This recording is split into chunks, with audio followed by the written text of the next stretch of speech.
Biar tamu penting yang makan dulu. Minggir kau, orang kampung. Kalimat itu diteriakkan ibu mertua saya, Tepat saat ia merebut piring dari tangan ibu kandung saya. di depan ratusan tamu. Di pesta ulang tahunnya yang ke-60, ayah saya hanya menunduk. Tangannya gemetar memegang piring kosong. Dan suami saya, Andre, berdiri di sebelah ibunya. Tersenyum. Saya tidak menangis malam itu. Saya hanya mengambil tangan kedua orang tua saya, lalu berjalan keluar dari gedung mewah itu dengan kepala tegak. Mereka pikir saya pergi karena malu. Mereka tidak tahu satu hal kecil, gedung tempat mereka berpesta, perusahaan yang menghidupi kesombongan mereka. Semuanya bertahan di atas satu tanda tangan ayah saya. 15 menit kemudian, 87 panggilan masuk ke ponsel saya. Tidak satu pun saya angkat, karena malam itu, dunia yang mereka bangun di atas penghinaan mulai runtuh, satu persatu. Halo, sahabat. Selamat datang kembali di kanal ini. Duduklah yang nyaman. Siapkan teh hangat kalian. Tulis di kolom komentar. Kalian menyimak cerita ini dari kota mana? Dan jangan lupa like serta subscribe. Karena malam ini kita akan sama-sama melihat bagaimana sebuah kesombongan yang dibangun bertahun-tahun bisa hancur hanya dalam satu malam. Bukan dengan dendam yang berdarah, melainkan dengan kebenaran yang tenang. Nama saya Rista.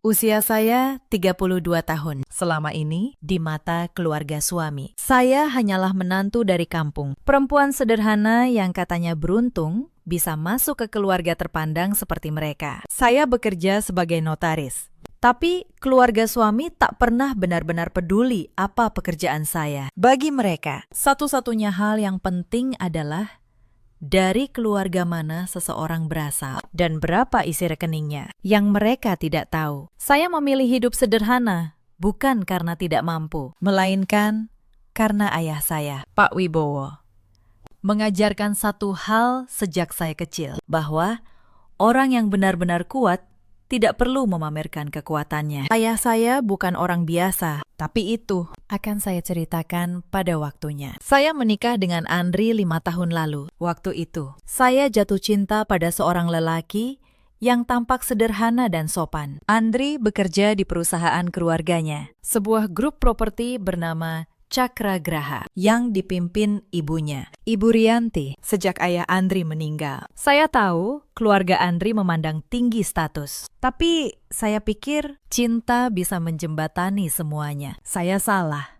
Sejak hari pertama saya meninjakan kaki di rumah besar mereka di kawasan Menteng, saya sudah merasakan dinginnya tatapan Ibu Rianti. Jadi ini menantu yang kamu bawa dari kampung itu, Andre, katanya waktu itu, tanpa menyalami saya. Semoga dia tahu diri. Tinggal di rumah sebesar ini. Saya hanya tersenyum. Saya cium tangannya dengan hormat. Karena bagi saya, menghormati orang tua, suami adalah hal yang benar. Saya percaya kesabaran suatu hari akan dihargai. Sebenarnya, tanda-tanda itu sudah ada bahkan sejak sebelum pernikahan kami. Ketika Andri melamar saya, Ibu Rianti sempat menolak keras. Ia tidak setuju anaknya menikahi perempuan yang, menurutnya, tidak jelas asal-usulnya. Andri, kamu ini calon pemimpin Cakra Graha, katanya waktu itu.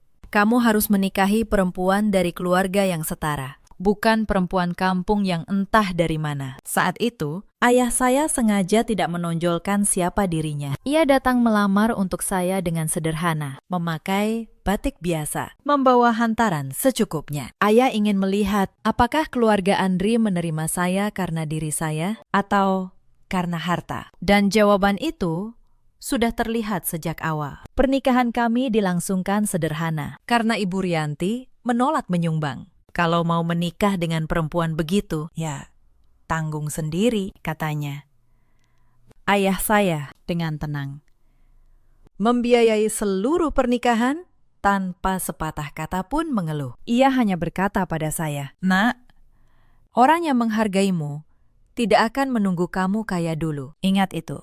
Saya waktu itu terlalu jatuh cinta untuk mendengar peringatan ayah. Saya kira cinta bisa mengubah segalanya. Tapi selama 5 tahun, kesabaran saya justru dianggap kelemahan. Dan kelemahan bagi orang seperti Ibu Rianti. Adalah sesuatu yang harus diinjak. Di rumah itu ada juga kakak ipar saya, Vanya, istri dari kakak Andri yang tinggal di luar negeri. Vania berasal dari keluarga pengusaha tekstil. Ia cantik, pandai bicara, dan tahu betul cara mengambil hati Ibu Rianti. Setiap kali Vania datang, meja makan dipenuhi rendang dan hidangan mahal. Ibu Rianti akan memuji Vania di depan semua orang. Nah, menantu seperti Vania ini baru pantas jadi bagian keluarga Cakragraha, bukan yang cuma bisa diam seperti tembok. Saya mendengar semua itu, setiap kata, tapi saya memilih diam. Saya kira jika saya cukup baik, cukup sabar,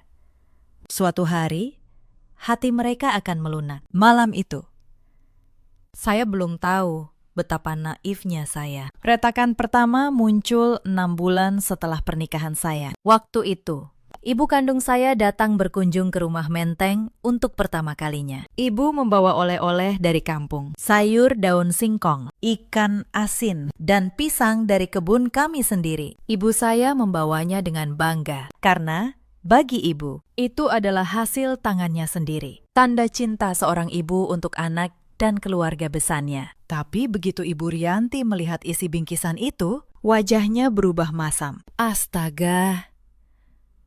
Besan, katanya sambil menutup hidung. Sayuran seperti ini kan makanan kambing.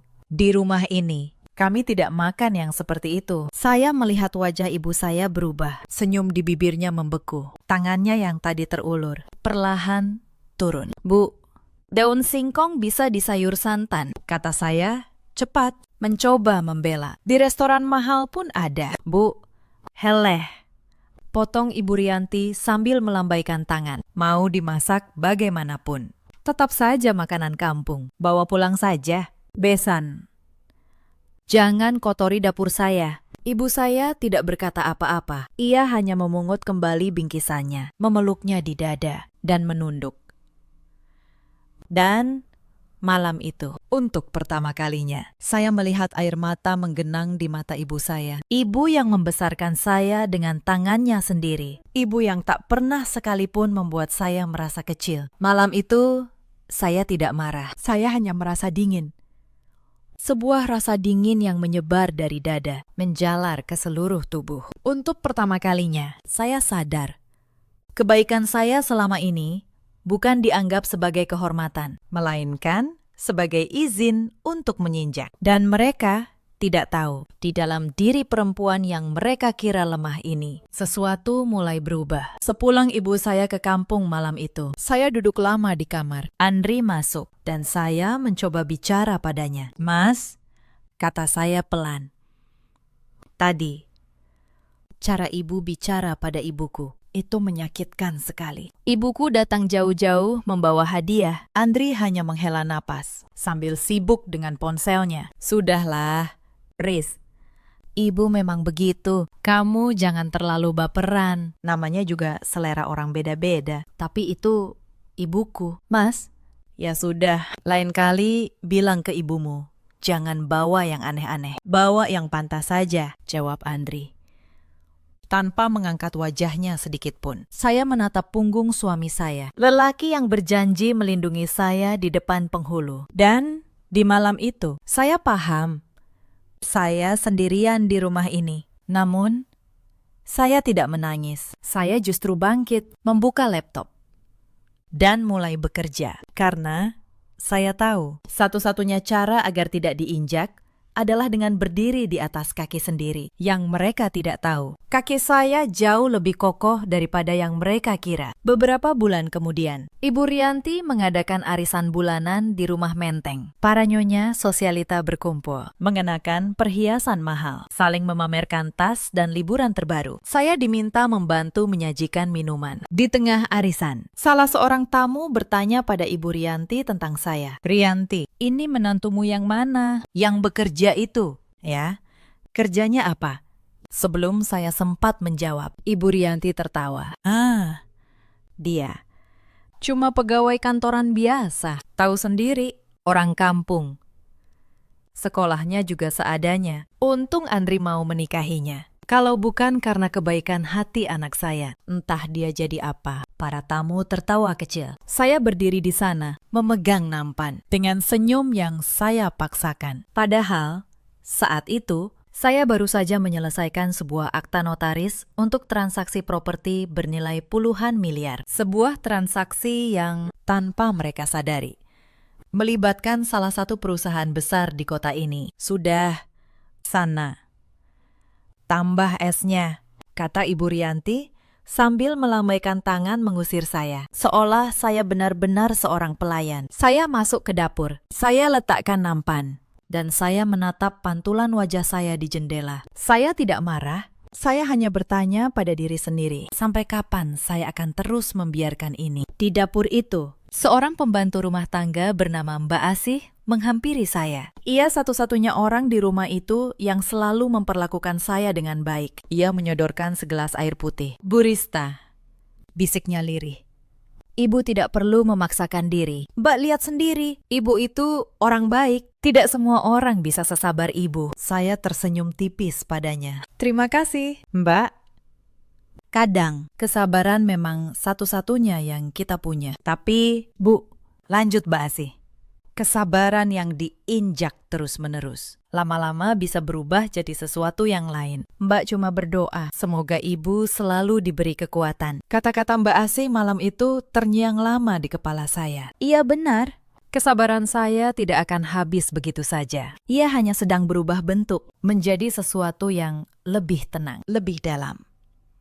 dan jauh lebih kuat. Malam itu, jawabannya belum datang, tapi ia semakin dekat. Tahun-tahun berikutnya, Penghinaan itu tidak berhenti. Ia hanya berganti bentuk. Ketika saya melahirkan putri saya, Kayla, Ibu Rianti bahkan tidak datang ke rumah sakit. ia sedang berlibur ke Bali bersama Fania. Ketika saya pulang, ia hanya melirik cucunya sekilas. Perempuan, gumamnya kecewa. Ya sudah, Mudah-mudahan yang berikutnya laki-laki. biar ada penerus cakragraha yang benar. Saya memeluk Kayla lebih erat. Anak saya baru berusia 3 hari dan neneknya sendiri sudah memandangnya sebagai kekecewaan. Saya menahan air mata, bukan untuk diri saya, Tapi untuk bayi mungil di pelukan saya, yang bahkan belum mengerti apa-apa, namun sudah harus menanggung penolakan. malam itu saya berbisik di telinga Kayla. Nak, kamu berharga. Kamu sangat berharga. Jangan pernah biarkan siapapun membuatmu merasa sebaliknya. Sementara ketika Fania melahirkan anak laki-laki, Ibu Rianti mengadakan syukuran besar-besaran di Hotel Bintang 5. Ia mengundang seluruh relasi bisnis cakragraha. Nama Fania disebut-sebut sebagai menantu kebanggaan. Dan saya diminta membantu di dapur, mengatur konsumsi para tamu. Di acara cucu saya sendiri, saya diperlakukan seperti panitia. salah seorang tamu, seorang ibu paruh baya, sempat bertanya pada saya, Mbak ini pelayan catering. Ya, tolong tambahkan tehnya, Mbak. Dan tolong bereskan piring kotor di meja sana. Saya hanya tersenyum dan menuangkan teh. Baik, Bu, jawab saya sopan. Saat itu, Ibu Rianti yang kebetulan lewat justru menimpali di depan tamu itu. "Iya, Bu, ini memang yang bantu-bantu di sini. Sudah, kamu kerjakan yang benar. jangan sampai ada tamu yang komplain," katanya pada saya. Tanpa sedikit pun mengakui bahwa saya adalah menantunya, bahwa acara itu adalah acara cucunya, keponakan dari anak saya sendiri. Dari sudut ruangan, saya melihat Ibu Rianti tertawa kecil bersama Fania, memandang ke arah saya. Ia menikmati itu. Ia menikmati melihat saya kecil. Ia menikmati melihat menantu yang selalu ia rendahkan, berdiri melayani di antara para tamu, seperti seseorang yang tak punya tempat, yang tidak ia sadari. Sepanjang malam itu, beberapa tamu yang merupakan relasi bisnis penting sempat memuji cara saya mengatur acara. Salah satunya bahkan bertanya, "Mbak kerja di event organizer mana?" Rapi sekali kerjanya. Saya hanya tersenyum dan menjawab bahwa saya hanya membantu keluarga. Mereka tidak tahu perempuan yang mereka kira pelayan itu di dunia lain adalah orang yang tanda tangannya mereka tunggu-tunggu untuk transaksi bisnis mereka. Malam itu, saya pulang dan saya menulis satu kalimat di buku catatan saya. Kesabaran ada batasnya. Tapi saat batas itu tiba, Saya tidak akan berteriak. saya hanya akan membuka apa yang selama ini saya tutup. Mereka belum tahu apa yang sudah saya siapkan, Yang membuat lebih pahit. ternyata di balik gaya hidup mewah mereka, keluarga suami saya diam-diam mulai kesulitan. Dan yang menjadi sasaran Tentu saja adalah saya. suatu sore, Andri pulang dengan wajah cemas. Riz, ibu butuh uang untuk renovasi rumah. Kamu ada tabungan, Kan? pinjem dulu 200 juta. Nanti diganti. Saya menatapnya. Renovasi. Bukankah baru tahun lalu direnovasi? Mas, sudahlah. Jangan banyak tanya. Kamu ini istri. Harusnya bantu keluarga suami, Jawab Andri dengan nada tinggi. Saya memberikan uang itu, bukan karena takut. Tapi karena saya ingin melihat sejauh mana mereka akan pergi. Dan seperti dugaan saya, uang itu tak pernah kembali. Uang itu dipakai Ibu Rianti untuk membeli perhiasan baru dan liburan bersama Fania ke luar negeri. Ketika saya bertanya baik-baik soal pengembalian uang itu, Ibu Rianti malah menghardik saya di depan Andri. uang segitu saja diungkit-ungkit. Dasar orang kampung. Hitungan sekali. Kamu itu makan, tinggal. Semua dari keluarga ini. Harusnya kamu bersyukur. Bukan menagih-nagih seperti rentenir. Saya terdiam. Padahal apartemen tempat saya menyimpan barang-barang pribadi. Mobil yang saya pakai sehari-hari. Semua itu saya beli dengan uang saya sendiri. Bahkan sebagian tagihan rumah tangga di Menteng pun. Diam-diam saya yang menutup. Tapi di mata mereka, Saya tetaplah beban. orang kampung yang harus tahu diri. Malam itu, Saya membuka satu folder di laptop saya. folder yang berisi seluruh catatan. Setiap rupiah yang saya keluarkan, Setiap transfer. setiap bukti. Saya bukan menyimpannya untuk balas dendam. Saya menyimpannya karena ayah saya mengajarkan. Kebenaran harus selalu punya bukti hitam di atas putih. Dan suatu hari nanti, Kebenaran itu akan bicara sendiri. yang paling menyakitkan bukanlah penghinaan yang ditujukan pada saya, melainkan ketika penghinaan itu mulai menyentuh anak saya. Saat ulang tahun Kayla yang ketiga, saya mengadakan perayaan kecil di rumah. Sederhana, hanya kue dan beberapa balon. Saya mengundang Ibu Rianti, berharap sang nenek mau hadir untuk cucunya. Ibu Rianti datang terlambat, hanya sebentar. Ia melihat kue ulang tahun sederhana itu, lalu berkata di depan Kayla kecil, "Kue begini, astaga, seperti orang tidak punya saja." Kalau cucu Fania, ulang tahunnya di hotel. Kuenya 3 tingkat. Nah, itu baru namanya cucu keluarga terhormat. Kayla kecil, Yang belum mengerti apa-apa. hanya tersenyum polos memandang neneknya. Sementara saya harus menahan diri sekuat tenaga agar tidak menangis di depan anak saya. Malam itu, setelah Kayla tidur, Saya duduk di tepi ranjangnya. Saya usap rambutnya pelan. dan saya berjanji dalam hati, anak saya tidak akan pernah tumbuh dengan merasa dirinya kurang berharga. Tidak akan pernah. Di kantor, saya adalah orang yang berbeda. Di sana, saya adalah Bu Rista, notaris yang dihormati, yang tanda tangannya menentukan sah atau tidaknya transaksi bernilai miliaran rupiah. Rekan-rekan saya memandang saya dengan penuh hormat. Klien-klien besar mempercayakan urusan penting mereka pada saya. Tak seorang pun di kantor tahu Bahwa di rumah, saya diperlakukan seperti pembantu. dan tak seorang pun di rumah suami tahu siapa saya sebenarnya di dunia luar. Saya menjalani 2 kehidupan yang bertolak belakang dan menyimpan keduanya rapat-rapat. Ayah saya pernah menelpon, menanyakan kabar saya. "Rista, kamu bahagia, kan?" Nak, ayah dengar suamimu dari keluarga terpandang. Mereka memperlakukanmu dengan baik, kan? Saya menelan ludah. Iya, ya. Rista bahagia. Ayah, jangan khawatir, jawab saya, Sambil menahan agar suara saya tidak bergetar. Saya berbohong demi menjaga hati ayah saya. Karena saya tahu, jika ayah tahu yang sebenarnya, ia pasti akan sangat terluka. Saya tidak ingin membebani orang tua saya dengan luka yang saya pikul sendiri. Yang saya tidak tahu saat itu, Kebohongan kecil demi menjaga hati itu. Suatu hari justru akan menjadi awal dari terbongkarnya segalanya. Puncak dari semuanya terjadi di pesta ulang tahun Ibu Rianti yang ke-60.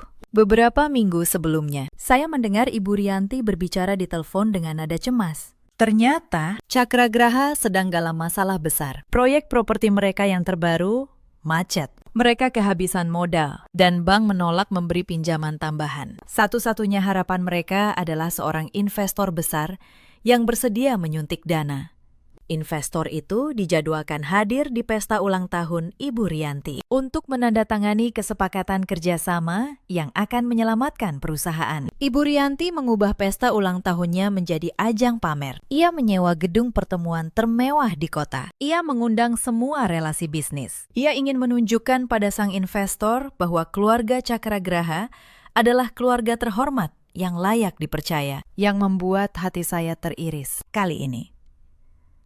Saya memberanikan diri mengundang kedua orang tua saya. Saya pikir, ini kesempatan agar keluarga besar bisa berkumpul dengan damai. Saya ingin ibu saya melihat bahwa saya baik-baik saja. Ayah dan ibu saya datang dengan pakaian terbaik mereka. Sederhana, tapi rapi dan bersih. Ibu saya bahkan membawa kue buatan tangannya sendiri sebagai hadiah untuk Ibu Rianti. Betapa naifnya saya mengira hati sekeras itu bisa melunak. Pesta malam itu megah. Lampu kristal besar menggantung di langit-langit, memancarkan cahaya keemasan ke seluruh ruangan. Para tamu mengenakan pakaian mahal. Semua orang tersenyum, berbisik, dan saling memuji. Sebuah orkestra kecil memainkan musik lembut di sudut ruangan. Begitu ayah dan ibu saya tiba, Ibu Rianti sudah menyambut dengan tatapan tak suka. Ia memandangi pakaian sederhana kedua orang tua saya dari ujung kepala hingga ujung kaki. Aduh, besan, bisiknya pada ibu saya. Cukup pelan agar tamu tak dengar, tapi cukup keras agar menyakitkan. Lain kali kalau ke acara begini, tolong pakai yang pantas sedikit. Malu saya sama tamu-tamu penting. Ibu saya hanya tersenyum kecil dan menyerahkan kue buatannya. Ini, besan. Sekedar tanda selamat. Buatan tangan saya sendiri. Ibu Rianti melirik kotak kue itu, lalu menyerahkannya pada seorang pelayan tanpa melihat. Taruh di belakang, katanya singkat. Kemudian, ia berbalik pergi, meninggalkan ibu saya yang berdiri dengan tangan kosong. Saya melihat semuanya dari kejauhan. Dada saya sesak, tapi saya mendekati kedua orang tua saya dan berbisik. Sabar, ya, Bu. Sebentar lagi kita pulang. Ketika hidangan utama dibuka, para tamu mulai antre. Ayah dan ibu saya, yang belum makan sejak perjalanan jauh dari kampung, ikut berdiri di barisan dengan sopan. Mereka tidak meminta didahulukan. Mereka hanya berdiri, menunggu giliran. Seperti tamu yang lain, saat giliran ibu saya mengambil piring, tiba-tiba Ibu Rianti datang menghampiri. Dengan gerakan kasar, ia merebut piring dari tangan ibu saya. Besan, katanya keras. Cukup keras, hingga tamu di sekitar menoleh. Yang penting-penting dulu yang makan. Ini banyak relasi bisnis penting. Orang kampung seperti kalian, sabar dulu, ya. Minggir. Ruangan mendadak hening. Puluhan pasang mata menoleh ke arah ibu saya, yang berdiri mematung dengan piring kosong terlepas dari tangannya. Banya, yang berdiri di dekat situ, menutup mulut, menahan tawa. Iya, Bu. Kasihan tamu bisnisnya nanti kehabisan. Biar keluarga sederhana ini belakangan saja. Saya melihat wajah ayah saya. Lelaki tua yang seumur hidupnya bekerja keras. Kini dipermalukan di depan orang banyak. Saya melihat rahangnya mengeras. Tapi ia menahan diri demi saya. Dan Andri, suami saya. Ia berdiri tak jauh dari ibunya. Melihat semua itu, dan ia hanya tersenyum canggung. Lalu berbalik, pura-pura tidak melihat. Saat itulah sesuatu di dalam dada saya yang selama 5 tahun saya jaga agar tetap tenang, akhirnya patah. Saya berjalan mendekati kedua orang tua saya. Saya raih tangan ibu saya yang gemetar dan tangan ayah saya yang mengepal. Ayah, ibu, kata saya. Dengan suara yang tenang, tapi terdengar jelas ke seluruh ruangan. Kita tidak pantas berada di tempat yang tidak menghargai tamunya. Ayo, Saya ajak makan di tempat yang lebih layak. Ibu Rianti mendengus. Nah, bagus. Bawa saja orang tuamu itu. Jangan mengganggu acaraku. Saya menatapnya sebentar. Lalu, saya tersenyum. Sebuah senyum yang bahkan membuat saya sendiri terkejut. Betapa dinginnya. Baik, Bu, kata saya pelan. nikmati pesta ibu. Selagi masih bisa. Saya menuntun kedua orang tua saya keluar dari gedung itu. Dengan kepala tegak.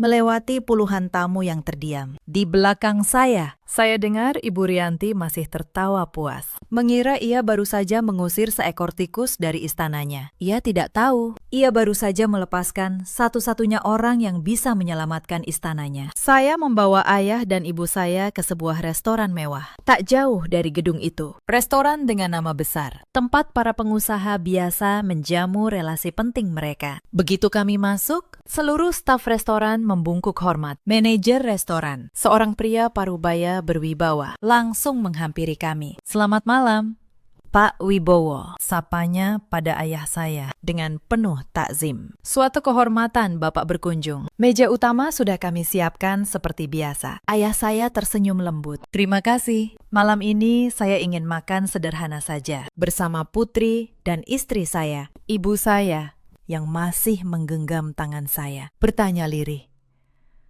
Rista, mereka mengenal ayahmu. Saya hanya tersenyum Dan mengecup pipi ibu saya. Ibu, duduk yang nyaman dulu, ya. Malam ini, biar Rista yang urus semuanya. Kami memesan makanan sederhana. Ayah saya, Meski dikenal di restoran semewah ini, memesan nasi dengan ikan goreng dan sayur asem. Ayah paling suka yang sederhana, katanya sambil tersenyum pada ibu. sama seperti masakan ibu di rumah. Ibu saya tersenyum. Air matanya yang tadi menggenang perlahan mengering, digantikan oleh kehangatan. Untuk sesaat, Saya melihat kedua orang tua saya bahagia. dan itu jauh lebih berharga daripada semua kemewahan di gedung pesta tadi. Sementara kami duduk menunggu makanan, Ponsel saya mulai bergetar. panggilan dari Andri, saya diamkan. Lalu panggilan dari nomor Ibu Rianti. Saya diamkan juga. Panggilan demi panggilan datang beruntun. 1, 10, 30, 50, 87 kali. Layar ponsel saya menyala terus tanpa henti, bergetar di atas meja. Ibu saya melirik ponsel itu. Rista, Tidak diangkat. Sepertinya penting. tidak. Bu, Jawab saya tenang. sambil membalik ponsel agar layarnya tak terlihat. Malam ini, hanya ada ayah, Ibu dan Rista. Tidak ada yang lebih penting dari itu. Ayah saya menatap saya sejenak. Ada sesuatu di matanya. Seolah ia mulai memahami bahwa ada hal yang sedang saya sembunyikan. Tapi ia tidak bertanya. Ia hanya menepuk tangan saya pelan. Tanda ia ada di sisi saya. Rupanya, di gedung pesta itu, bencana baru saja dimulai. Ternyata, tepat setelah saya pergi, investor besar yang ditunggu-tunggu Ibu Rianti akhirnya tiba. Dan ketika sang investor masuk ke ruangan, seluruh tamu terkejut. Karena investor itu, penyelamat terakhir Cakragraha, mengedarkan pandangan ke seluruh ruangan, lalu bertanya dengan tenang, "Di mana Pak Wibowo?" Saya diberitahu beliau akan hadir di sini malam ini. Saya hanya bersedia menandatangani kesepakatan ini jika beliau merestui. Ibu Rianti kebingungan. Ia mendekat, memasang senyum termanisnya di hadapan sang investor. "Pak Wibowo, maaf, Pakistan, saya tidak mengenal nama itu. Mungkin ada kesalahan, tapi tidak apa-apa. Mari kita lanjutkan saja. Semua tamu penting sudah hadir di sini. Pakistan, silakan." Mejanya sudah kami siapkan yang terbaik. Sang investor mengerutkan kening. Ia mengedarkan pandangannya lagi ke seluruh ruangan, mencari sosok yang ia harapkan. "Pak Wibowo," ulangnya dengan tegas. "Beliau adalah pemegang saham utama di perusahaan induk kami. Justru atas rekomendasi beliaulah kami mempertimbangkan untuk menyelamatkan Cakragraha. Beliau bilang tadi siang, menantunya adalah bagian dari keluarga yang mengundang saya malam ini. Beliau berjanji akan hadir bersama istrinya. Suasana ruangan mulai berubah. Para tamu saling berbisik. Beberapa relasi bisnis yang mengenal nama Pak Wibowo mulai memandang Ibu Rianti dengan heran. Menantu, gumam salah seorang tamu. Bukankah tadi ada pasangan tua yang diusir Bu Rianti dari barisan makan? Yang dibilang orang kampung itu. Bisik-bisik itu menyebar cepat, seperti api menjalar di rumput kering. Saat itulah, wajah Andri pucat pasi. Ia teringat sesuatu yang tak pernah ia tanyakan selama 5 tahun. Dari keluarga mana sebenarnya istrinya berasal? Ternyata ayah saya, Pak Wibowo, bukanlah petani kampung biasa seperti yang selalu diremehkan Ibu Rianti. Ayah saya memang lahir dan besar di kampung, dan ia tak pernah malu akan itu. Tapi bertahun-tahun kerja keras telah membangunnya menjadi salah satu investor properti paling dihormati di negeri ini. Ia sengaja hidup sederhana, membenci pamer, dan mendidik saya dengan nilai yang sama. Dan grup investasi ayah saya lah satu-satunya yang bersedia menyuntikkan dana untuk menyelamatkan Cakragraha dari kebangkrutan. Ibu Rianti baru saja mengusir istri dan besan dari sang penyelamat, keluar dari pestanya sendiri, di depan seluruh relasi bisnisnya. Manajer acara mendekati Ibu Rianti dan berbisik dengan wajah tegang. Bu, pasangan tua yang tadi Ibu suruh minggir dari barisan makan itu Bapak dan Ibu Wibowo, orang tua dari menantu Ibu, Bu Rista. Mereka baru saja pergi ke restoran seberang. Tubuh Ibu Rianti seketika lemas. Gelas anggur di tangannya jatuh, pecah berkeping-keping di lantai marmer. Suaranya bergema di ruangan yang mendadak sunyi. Sama seperti reputasi yang selama ini ia banggakan, kini pecah di hadapan semua orang. Tidak mungkin, bisiknya. Orang itu petani kampung. Tidak mungkin dia Pak Wibowo. Tapi tatapan seluruh tamu kini tertuju padanya. Tatapan yang penuh celah. Beberapa relasi bisnis yang tadi ia banggakan mulai satu persatu berdiri dan berjalan menuju pintu. Mereka tak ingin lagi berlama-lama di pesta seorang wanita yang baru saja mempermalukan salah satu orang paling dihormati di dunia usaha. Sang investor tanpa banyak bicara menutup map perjanjian yang ada di tangannya. Ia menatap Ibu Rianti dengan pandangan dingin. Bu Rianti, katanya, cukup keras untuk didengar semua orang yang tersisa. Saya datang malam ini bukan sekadar untuk melihat kemewahan pesta. Saya datang untuk menilai karakter dan karakter sebuah keluarga. Paling jelas terlihat dari cara mereka memperlakukan orang yang mereka anggap tidak berguna. Ia berhenti sejenak. Sebuah keluarga yang merebut piring dari tangan orang tua dan mengusir mereka di depan umum. Tidak layak dipercaya mengelola dana sebesar ini. Kepercayaan tidak bisa dibeli dengan lampu kristal dan hidangan mahal. Bu, permisi.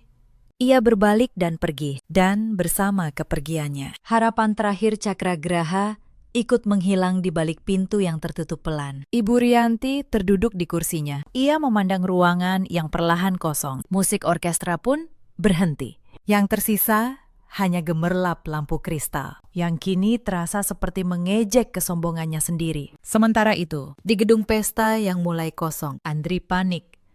Ia dan Ibu Rianti bergegas keluar, mencari tahu ke restoran mana saya membawa orang tua saya. Seseorang memberitahu mereka nama restoran mewah tempat kami berada. Andri tiba di restoran itu dengan wajah tergesa. Ia masih mengenakan jas pestanya dan masih membawa sisa kesombongannya. Ketika petugas keamanan restoran menghalanginya di pintu, ia langsung membentak, "Minggir kalian! Saya mau menemui istri saya di dalam. Kalian tahu siapa saya? Saya dari keluarga Cakragraha. Saya bisa membeli seluruh makanan di tempat ini kalau kalian terus menghalangi saya." Keributan itu menarik perhatian beberapa tamu. Dari dalam, manajer restoran melangkah keluar dengan tenang, diiringi beberapa stafnya. Andri tersenyum penuh kemenangan, mengira manajer akan mengenali dirinya. "Bagus. Anda keluar. Tolong suruh penjaga Anda ini minggir. Saya mau menemui istri saya." Tapi manajer itu sama sekali tidak memperdulikan Andri. Matanya justru menatap tajam ke arah dua pembuat onar di pintu. "Maaf, Tuan," katanya dingin. "Malam ini restoran kami sedang menjamu tamu kehormatan. Beliau memberi instruksi khusus agar tidak diganggu oleh siapapun, termasuk oleh mereka yang tadi telah mempermalukan beliau di tempat lain. Wajah Andri berubah.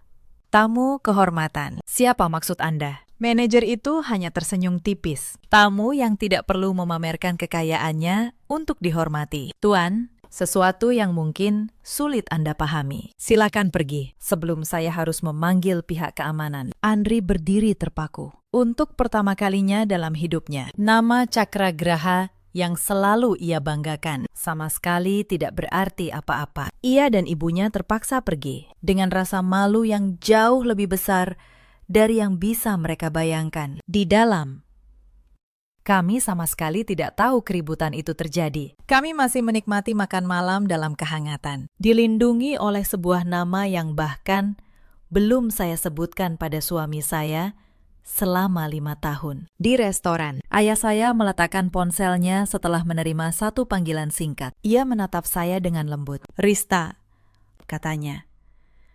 "Tadi rekan bisnis ayah menelpon," katanya. Kesepakatan dengan perusahaan bernama Cakragraha dibatalkan. Ayah saya diam sejenak. "Bukankah itu perusahaan keluarga suamimu?" Saya menunduk. "Selama ini, saya menyembunyikan semua penghinaan yang saya terima dari kedua orang tua saya. Saya tak ingin mereka khawatir. Tapi malam ini semuanya terungkap."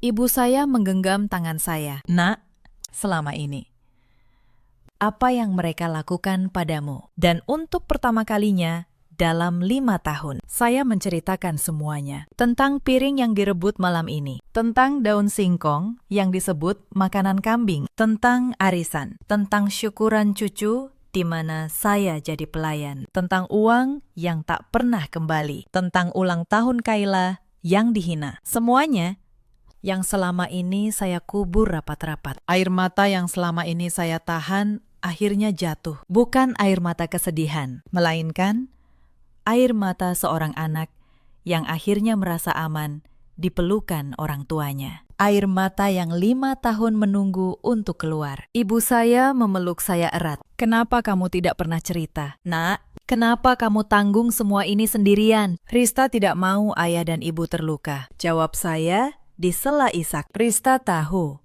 Kalau ayah dan ibu tahu, pasti sakit hati. Rista tidak mau jadi beban. Ayah saya, yang sedari tadi diam, menghela napas panjang. Ada kesedihan di matanya. Kesedihan seorang ayah yang baru tahu putrinya menderita begitu lama tanpa ia sadari. Tapi tidak ada kemarahan. Ayah saya bukan tipe orang yang menyimpan amarah. Setelah saya selesai bercerita, ia hanya menggenggam tangan saya dan berkata dengan tenang, "Kalau begitu, kita tidak perlu melakukan apa-apa. Nak, orang yang menanam kesombongan akan menuai keruntuhan dengan tangannya sendiri. Kita cukup berhenti menopang mereka. Ayah tidak akan menghancurkan siapapun. Ayah hanya akan menarik tangan yang selama ini, tanpa mereka sadari, telah menahan mereka agar tidak jatuh." Ia menatap saya dalam-dalam. "Dan kamu, Nak, kamu tidak perlu lagi berpura-pura kuat. Mulai malam ini, kamu tidak sendiri." Malam itu, kami makan bertiga, masih hangat, ikan goreng, sayur asam, dan sambal terasi. Makanan sederhana yang justru terasa lebih nikmat daripada semua hidangan mahal di gedung pesta itu. Sementara di seberang kota, sebuah kerajaan kesombongan sedang runtuh ke tanah. Setelah malam itu, kabar keruntuhan Cakragraha menyebar cepat di kalangan pengusaha. Batalnya suntikan dana membuat perusahaan itu benar-benar kehabisan napas. Proyek-proyek mereka disita bank. Aset-aset mulai dijual untuk menutup utang. Rumah besar di Menteng yang selalu dibanggakan Ibu Rianti pun akhirnya harus dilepas. Ternyata rumah itu telah lama dijaminkan ke bank untuk modal usaha yang kini gagal. Vania, kakak ipar yang dulu selalu dipuji sebagai menantu kebanggaan, adalah orang pertama yang pergi. Ketika ia tahu keluarga Cakragraha jatuh miskin, sikapnya berubah 180 derajat. Ia yang dulu paling rajin memuji Ibu Rianti, kini bahkan enggan mengangkat teleponnya. Suaminya di luar negeri, kakak Andri, menceraikan Vania begitu tahu keluarga sudah tak punya apa-apa. Dan Vania tanpa ragu langsung mengemasi barangnya dan kembali ke keluarganya sendiri. Ternyata, kesetiaan Vania hanya sedalam isi rekening keluarga ini. Ia meninggalkan Ibu Rianti yang dulu ia elu-elukan, Tanpa menoleh sedikit pun. Ibu Rianti yang dulu begitu membanggakan Fania di depan saya. Kini harus menelan kenyataan pahit. Menantu yang ia agung-agungkan karena kaya dan pandai bicara, ternyata adalah yang pertama meninggalkannya di saat susah. Sementara menantu yang selalu ia hina, ternyata adalah satu-satunya yang pernah diam-diam menanggung biaya rumah tangganya. Kadang, hidup punya cara yang pahit untuk menunjukkan siapa yang sebenarnya tulus dan siapa yang hanya datang saat matahari bersinar. Andri kehilangan segalanya. Jabatan di perusahaan yang dulu ia banggakan, mobil mewahnya, dan gaya hidupnya. Ia yang selama ini hanya bisa berlindung di balik nama besar ibunya, kini tak punya apa-apa untuk dibanggakan. Beberapa minggu kemudian, Andri datang menemui saya. Ia berdiri di depan pintu apartemen sederhana tempat saya dan Kayla tinggal, dengan wajah yang sama sekali berbeda dari lelaki sombong yang saya kenal. "Rista," katanya dengan suara serak, "maafkan aku, maafkan ibuku. Kami tidak tahu siapa ayahmu sebenarnya. Kalau saja kami tahu dari dulu." Saya menatapnya. Dan di titik itu, saya menyadari sesuatu yang membuat hati saya justru terasa tenang, bukan marah. "Itu dia masalahnya, Mas," kata saya pelan. "Kalian meminta maaf bukan karena menyesal telah menyakiti orang tuaku. Kalian meminta maaf karena baru tahu ayahku kaya. Seandainya ayahku benar-benar petani miskin seperti yang kalian kira, apakah kalian akan meminta maaf malam ini?" Andri terdiam. Ia menunduk. Ia tidak bisa menjawab, karena kami berdua tahu jawabannya. "Aku dulu berpikir kamu beruntung menikah denganku," lanjut saya pelan. "Kamu, ibumu.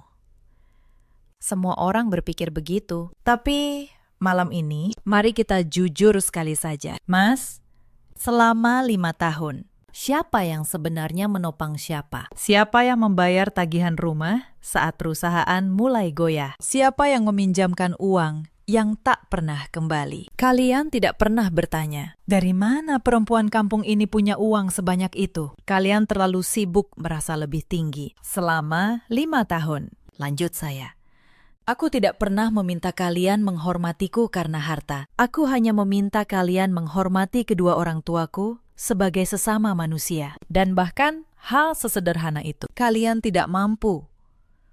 Saya menarik napas. "Aku bukan orang yang pendendam. Mas, aku tidak akan membalas kalian. Aku bahkan sudah memaafkan. Tapi memaafkan bukan berarti aku harus kembali. Sebagian pintu sekali tertutup, memang lebih baik dibiarkan tertutup." Andri menunduk. Air matanya jatuh.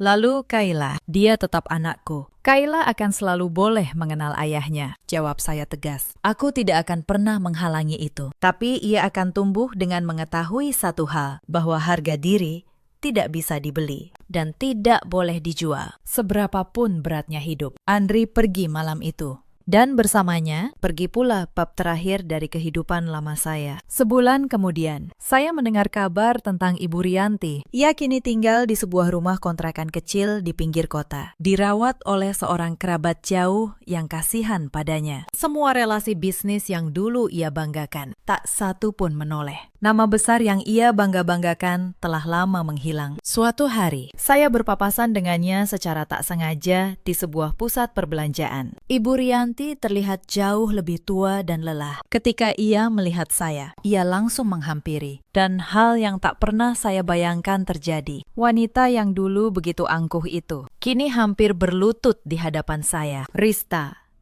katanya dengan suara pecah, "tolong, bicaralah pada ayahmu. Minta beliau membantu kami sekali saja. Perusahaan bisa diselamatkan kalau saja. Saya menatap wanita tua itu. Wanita yang dulu berdiri begitu angkuh, merebut piring dari tangan ibu saya di depan ratusan orang. Wanita yang menyebut hadiah ibu saya sebagai makanan kambing. Wanita yang menjadikan saya pelayan di acara cucu saya sendiri. Dan sekarang, ia berdiri di hadapan saya, tua, lelah, dan memohon. Saya menunggu diri saya merasakan kemenangan, menunggu rasa puas yang selama 5 tahun mungkin saya bayangkan. Tapi rasa itu tak pernah datang. Yang saya rasakan hanyalah iba yang bercampur dengan kesedihan tentang betapa sia-sianya kesombongan manusia. Bu, kata saya lembut. Membantu beliau berdiri. Saya tidak menyimpan dendam pada ibu, sungguh. Tapi ibu, roda kehidupan itu berputar. Dulu, saat ibu memandang rendah kedua orang tua saya, pernahkah ibu membayangkan akan berdiri di posisi ini? Air mata mengalir di wajah keriput Ibu Rianti. Ayah saya sering berkata, lanjut saya. Kekayaan sejati bukanlah harta, melainkan bagaimana kita memperlakukan orang yang tidak bisa memberi kita apa-apa. Saat itu, ibu memperlakukan orang tua saya seperti mereka bukan manusia. Dan itu, Bu, bukan sesuatu yang bisa diperbaiki dengan uang. Saya mengeluarkan sebuah amplop dari tas saya dan menyerahkannya pada Ibu Rianti. Ini bukan dari perusahaan, ini dari saya pribadi. Cukup untuk biaya hidup dan pengobatan ibu beberapa bulan ke depan. Bukan karena ibu pantas menerimanya, tapi karena saya tidak mau menjadi orang seperti ibu di masa lalu. Ibu Rianti menggenggam amplop itu dengan tangan gemetar. Ia menangis, terseduh-seduh, tanpa mampu berkata apa-apa. Dan untuk pertama kalinya, saya melihat penyesalan yang tulus di matanya. Bukan penyesalan karena kehilangan harta, melainkan penyesalan karena baru menyadari, terlambat, bahwa ia telah membuang orang-orang yang tulus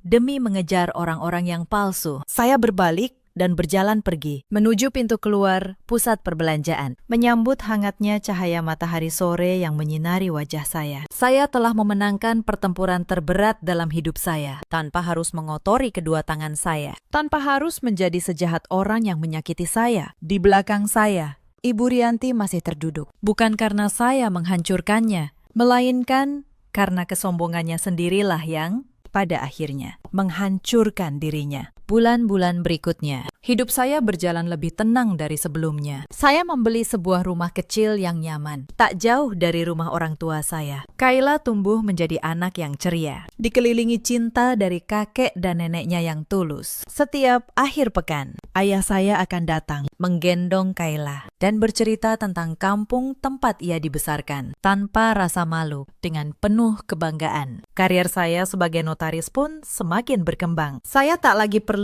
menyembunyikan siapa saya, atau berpura-pura lemah demi menjaga perasaan orang yang tak pernah menghargai saya. Andri sesekali datang menjenguk Kayla, dan saya tidak pernah menghalanginya. Ia kini bekerja sebagai karyawan biasa di sebuah perusahaan kecil. Hidup jauh lebih sederhana. Kesombongan yang dulu ia banggakan telah lama terkikis oleh kenyataan. Ia berubah menjadi lelaki yang lebih rendah hati, meski penyesalannya datang terlambat. Sesekali saya memikirkan Ibu Rianti. Saya tetap mengirimkan bantuan untuk pengobatannya melalui kerabat jauh yang merawatnya. Bukan karena saya melupakan luka masa lalu, tapi karena saya memilih untuk tidak membiarkan luka itu mengubah saya menjadi orang yang keras hati. Saya ingin Kayla kelak melihat ibunya sebagai perempuan yang kuat, tapi juga baik, bukan perempuan yang membalas kekejaman dengan kekejaman. Sahabat, cerita ini mengajarkan kita satu hal yang sederhana,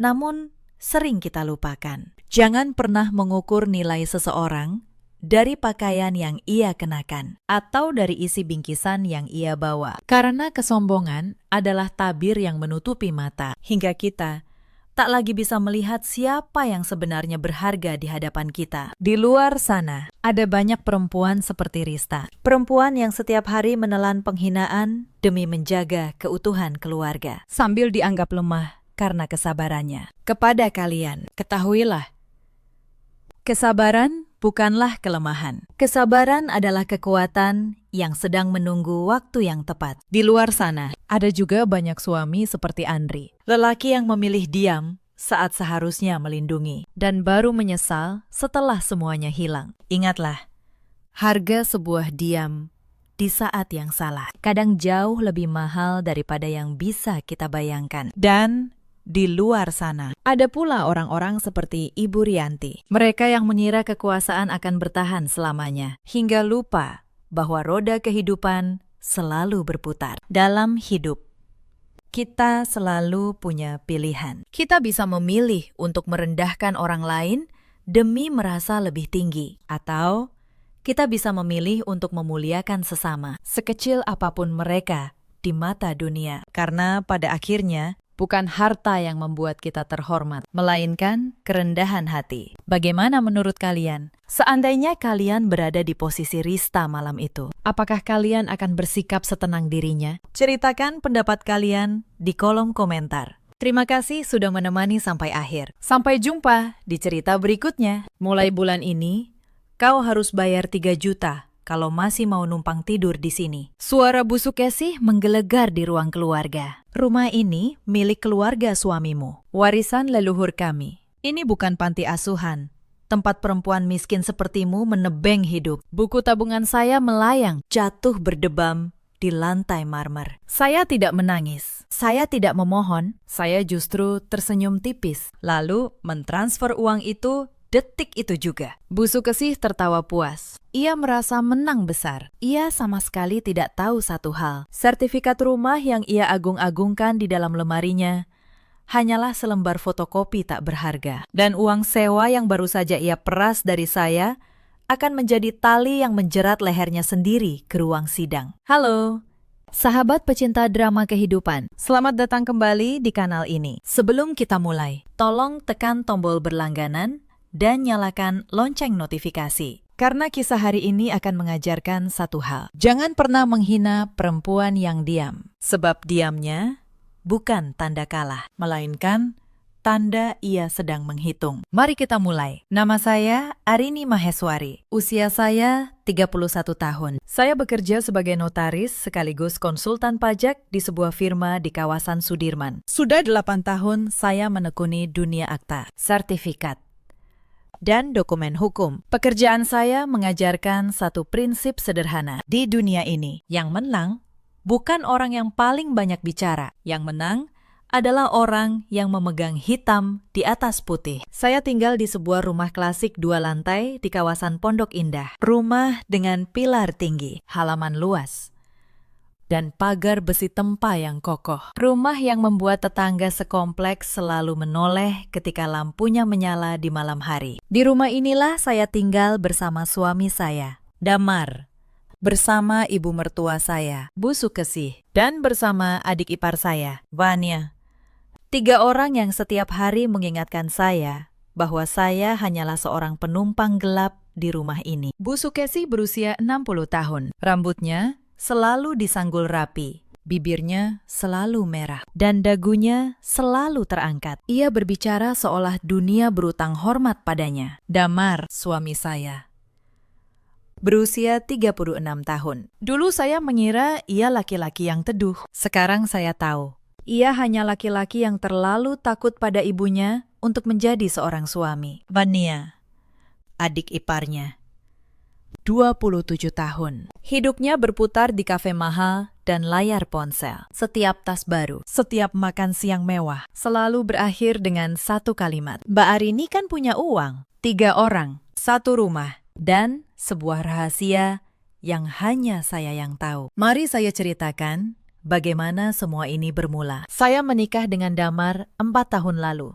Pernikahan kami sederhana, tapi penuh harapan. Setidaknya, harapan dari pihak saya. Sejak hari pertama, Busuk Kesih sudah memasang garis. Ia tidak pernah memanggil saya menantu. Ia memanggil saya perempuan itu di depan tamu. Dan anak orang miskin ketika ia pikir saya tidak mendengar. Saya berasal dari keluarga sederhana di sebuah kota kecil di Jawa Tengah. Ayah saya seorang guru. Ibu saya berjualan kue. Kami tidak kaya, tapi kami punya harga diri. Bagi Busuk Kesih, latar belakang itu adalah aib. Sesuatu yang harus terus diingatkan agar saya tahu diri. Untung Damar mau menikahimu, katanya suatu kali sambil mengaduk teh. Coba kalau bukan karena dia keras kepala. Mana sudi keluarga ini punya menantu dari kampung. Saya hanya tersenyum waktu itu. Saya pikir waktu akan melunakkan hatinya. Saya salah.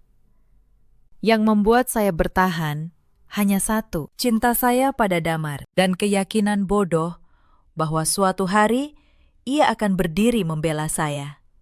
Sekarang, saya tahu. Saya menunggu sesuatu yang tidak akan pernah datang. Tapi ada satu hal yang tidak pernah mereka ketahui tentang rumah megah ini. Malam itu, setelah buku tabungan saya dilempar ke lantai, dan 3 juta berpindah dari rekening saya naik ke kamar dengan langkah tenang. Saya tidak menangis. Air mata saya sudah lama habis. Terbakar menjadi sesuatu yang lebih dingin dan lebih sabar. Pikiran saya berputar pada percakapan tadi. Rumah warisan, properti keluarga. Kau cuma menumpang. Logika yang terus mereka dengungkan itu terasa menggelikan. Begitu menggelikan, hingga saya hampir tertawa dalam hati. Selesai membersihkan diri, saya tidak langsung berbaring. Saya melangkah ke sudut kamar yang paling tersembunyi. Di balik tumpukan pakaian di dalam lemari, ada sebuah brankas baja kecil, terkunci dengan kombinasi angka dan sidik jari. Hanya saya yang tahu cara membukanya. Damar bahkan tidak pernah peduli pada sudut lemari istrinya. Saya menempelkan ibu jari pada pemindai. Pintu baja tebal itu terbuka pelan. Di dalamnya, tidak ada perhiasan, tidak ada emas batangan. Yang ada hanya sebuah map dokumen tebal berwarna merah, berlogo burung Garuda. Saya menarik map itu, membawanya ke kasur, membukanya. Di tangan saya, sebuah dokumen resmi berhologram asli dari Badan Pertanahan Nasional. Sertifikat hak milik atas rumah klasik bergaya Eropa di Pondok Indah ini. Dan di kolom kepemilikan, tercetak satu nama dengan tinta hitam yang tak bisa digugat oleh pengadilan manapun di negeri ini. Arini Maheswari. Ya, rumah yang katanya warisan leluhur mereka. Rumah tempat mereka mengusir dan menghina saya adalah milik saya, atas nama saya, secara sah dan mutlak. Jari saya menyentuh kertas itu, dan ingatan saya terlempar jauh ke belakang, ke sebuah masa yang sengaja saya kubur dalam-dalam. Kilas balik, 1 tahun sebelum pernikahan. Sore itu hujan turun deras di kawasan Pondok Indah. Saya datang ke rumah ini sebagai tunangan Damar, dan menemukan suasana seperti rumah duka. Bu Sukesi menangis meraung di atas karpet ruang tamu. Damar duduk mematung, memegangi kepalanya. Di depan mereka, 2 pria berwajah dingin dengan map dinas dari pihak bank dan lembaga penyitaan. Hari itu, bom waktu yang ditinggalkan almarhum ayah Damar akhirnya meledak. Ternyata sang ayah diam-diam menjaminkan rumah ini untuk utang bisnis yang gagal total. Nilai utang beserta bunganya membengkak hingga miliaran rupiah. Dan bank sudah mengeluarkan surat sita. Bu Sukesi dan Damar diberi waktu 1 minggu. Setelah itu, rumah akan dilelang secara terbuka. Kita mau tinggal di mana? Damar, ibu tidak mau jadi gelandangan. Ini rumah leluhur kita. Harga diri keluarga kita hancur kalau kita diusir dari sini. Begitu raung Bu Sukesi hari itu, meratapi kehormatan yang tinggal nama. Saya berdiri di ambang pintu, menyaksikan laki-laki yang saya cintai hancur tak berdaya. Dan hati saya, hati seorang perempuan muda yang naif, tergerak oleh belas kasihan yang luar biasa bodoh. Tapi saya bukan perempuan sembarangan. Saya seorang notaris muda yang baru saja menerima warisan tabungan dari almarhum kakek saya, ditambah simpanan hasil kerja keras bertahun-tahun. Saya punya cukup uang untuk menebus rumah itu dari bank. Hari berikutnya, saya menemui pihak bank tanpa sepengetahuan Bu Sukesi. Saya membayar lunas seluruh utang dan denda. Dan saya mengurus balik nama sertifikat melalui prosedur yang sah. Prosesnya tidak mudah. Saya harus menguras hampir seluruh tabungan saya. Warisan dari kakek, simpanan 8 tahun bekerja. Semuanya saya tuangkan untuk menyelamatkan rumah ini. Saya bahkan menjual sebidang tanah kecil milik saya di kampung. Satu-satunya aset yang ditinggalkan ayah saya untuk saya. Saya melakukannya dalam diam. Saya menemui pejabat bank, menandatangani berkas pelunasan, dan duduk berjam-jam di kantor Badan Pertanahan untuk mengurus peralihan hak. Semua atas nama saya, dengan setiap dokumen disimpan rapi. Sertifikat itu keluar atas nama saya, Arini Maheswari, pemilik tunggal dan mutlak. Saya melakukannya bukan untuk menjebak siapapun. Saya melakukannya karena cinta. Saya membayangkan suatu hari, ketika Bu Sukesi tahu siapa yang menyelamatkan keluarganya, hatinya akan luluh. Ia akan menerima saya. Betapa naifnya saya. Saya tidak pernah memberitahu mereka. Saya hanya membiarkan mereka percaya bahwa pengacara keluarga berhasil bernegosiasi dengan bank. Saya membiarkan Bu Sukesih menyimpan fotokopi sertifikat lama di lemarinya. Fotokopi yang sudah tidak berlaku. Dan terus membanggakannya sebagai bukti kepemilikan. Saya pikir suatu hari kebenaran akan datang dengan cara yang manis. Saya tidak menyangka kebenaran itu justru akan datang sebagai pisau. Setelah pernikahan, saya berharap sikap Bu Sukesih melunak. Yang terjadi sebaliknya. Begitu saya resmi menjadi menantu, ia merasa punya hak penuh atas hidup saya. Hari-hari saya berubah menjadi daftar tugas tanpa akhir. Bangun sebelum subuh untuk menyiapkan sarapan, mengepel lantai 2 lantai, mencuci, menyetrika, berbelanja. Untuk apa kita bayar pembantu kalau ada menantu? Kata Bu Sukesih suatu pagi sambil duduk bersila di sofa. Mbak Sari, satu-satunya pembantu yang tersisa, akhirnya diberhentikan. Dan beban itu jatuh sepenuhnya ke pundak saya. Saya bekerja penuh waktu di firma. Pulang larut, lalu mengerjakan semua urusan rumah hingga tengah malam. Tubuh saya lelah. Tapi saya bertahan. Saya bertahan demi sebuah rumah tangga yang ternyata hanya ada dalam kepala saya. Damar melihat semua itu. Ia melihat saya menyeret ember pel dengan punggung yang sakit. Ia melihat saya tertidur di meja makan karena kelelahan. Dan ia tidak berkata apa-apa. Suatu malam, saya memberanikan diri bicara. Mas, aku capek. Aku kerja seharian, lalu mengurus rumah sampai malam. Tidak bisakah kita pekerjakan pembantu lagi? Damar menghela napas. Tanpa menoleh dari ponselnya, ia menjawab. Sudahlah. Arini, ibu sudah tua. Kamu yang mengalah saja. Lagi pula kamu kan tinggal di rumah keluarga kami. Wajar kalau kamu berbuat sesuatu. Rumah keluarga kami. Kalimat itu menusuk lebih dalam dari apapun. Karena saya tahu, di balik kalimat itu tersimpan sebuah ironi yang bahkan tidak ia sadari. Beberapa hari kemudian, saya memberanikan diri sekali lagi. Saya mengajak Damar bicara berdua di kamar. Jauh dari telinga ibunya. Mas, kata saya pelan.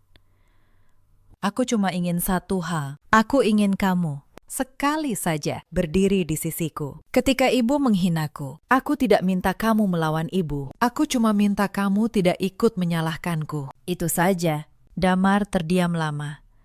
Untuk sesaat, saya berharap. Lalu ia menjawab, Arini, dia ibuku. Dia yang melahirkan dan membesarkanku. Kamu cuma istri. Kalau aku harus memilih, jelas aku pilih ibu. Kamu harusnya mengerti itu. Kamu cuma istri. 3 kata itu menutup semua pintu yang tersisa di hati saya. Saya tidak menjawab. Saya hanya mengangguk pelan dan berbalik. Malam itu saya tidak tidur. Saya hanya menatap langit-langit. Sambil merasakan sesuatu di dalam dada, saya mulai mengeras. Tapi malam itu, Damar tidak tahu apa yang sebenarnya tersimpan di lemari istrinya. Hinaan demi hinaan datang seperti tetesan air yang tak pernah berhenti. Mbaknya, adik ipar saya, punya bakat khusus dalam merendahkan orang dengan senyuman. Suatu sore ia pulang membawa 3 kantong belanja dari butik mahal. Ia melempar tagihan kartu kredit ke pangkuan saya. Mbak, ini ditalangi dulu ya. Nanti Fania ganti. Ia tersenyum manis. Mbak kan banyak uang. Sayang banget kalau cuma disimpan. Saya menatap angka di tagihan itu. 12 juta. Vania, kata saya pelan. Mbak juga punya kebutuhan sendiri. Senyum Vania langsung memudar. Ih, pelit banget. Pantas saja ibu bilang, Mbak ini orang kampung. Hitungan sama keluarga sendiri. Ia berdiri, membanting kantong belanja, dan berteriak memanggil ibunya. Dalam hitungan menit, Bu Sukesih sudah berdiri di depan saya dengan wajah merah. Apa-apaan kamu? Adik iparmu cuma minta tolong sedikit. Kamu hitung-hitungan. Begini caranya kamu balas budi keluarga yang sudah memberimu tempat tinggal. Saya membuka mulut untuk menjelaskan, tapi Damar yang baru pulang justru ikut menimpali. Arini, kamu bisa nggak sih tidak bikin ibu marah terus? Bantu saja, Vania. Apa susahnya? 3 orang berdiri di hadapan saya. 3 suara menyalahkan saya di rumah yang sertifikatnya atas nama saya. Saya menutup mulut. Saya mengeluarkan ponsel dan saya mentransfer 12 juta ke rekening Fania. Fania menjerit senang. Bu Sukesih mendengus puas. Damar kembali menatap ponselnya. Tapi malam itu, di dalam catatan keuangan pribadi saya menulis satu baris baru. Tanggal, jumlah, penerima, alasan. Saya selalu mencatat. Itu kebiasaan seorang akuntan dan kelak. Catatan-catatan itu akan berubah menjadi sesuatu yang jauh lebih tajam dari sekedar angka. Tekanan tidak berhenti pada uang. Suatu hari, ia merembet sampai ke pekerjaan saya. Saya membawa pulang berkas penting dari firma.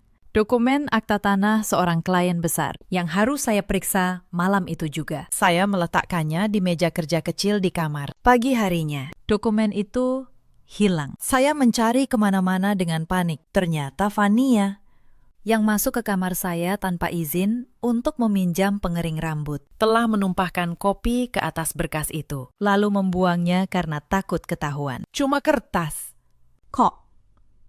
Katanya enteng ketika saya tanya. Kenapa Mbak heboh sekali? Bikin lagi saja. Mbak kan pintar. Dokumen itu bernilai ratusan juta bagi klien saya. Saya harus begadang 2 malam, meminta maaf kepada klien, dan mengurus penggantian akta dari awal. Reputasi saya di firma nyaris hancur karena kecerobohan orang lain. Saya tidak membentak Fania, saya hanya menatapnya. Dan untuk pertama kalinya, ia merasakan sesuatu yang dingin di tatapan saya, yang membuatnya mundur selangkah. Belum sempat luka itu mereda, datang permintaan yang paling keterlaluan. Bu Sukesih mengetahui saya menyimpan beberapa perhiasan pemberian almarhumah ibu saya. Cincin dan gelang sederhana, tidak mahal.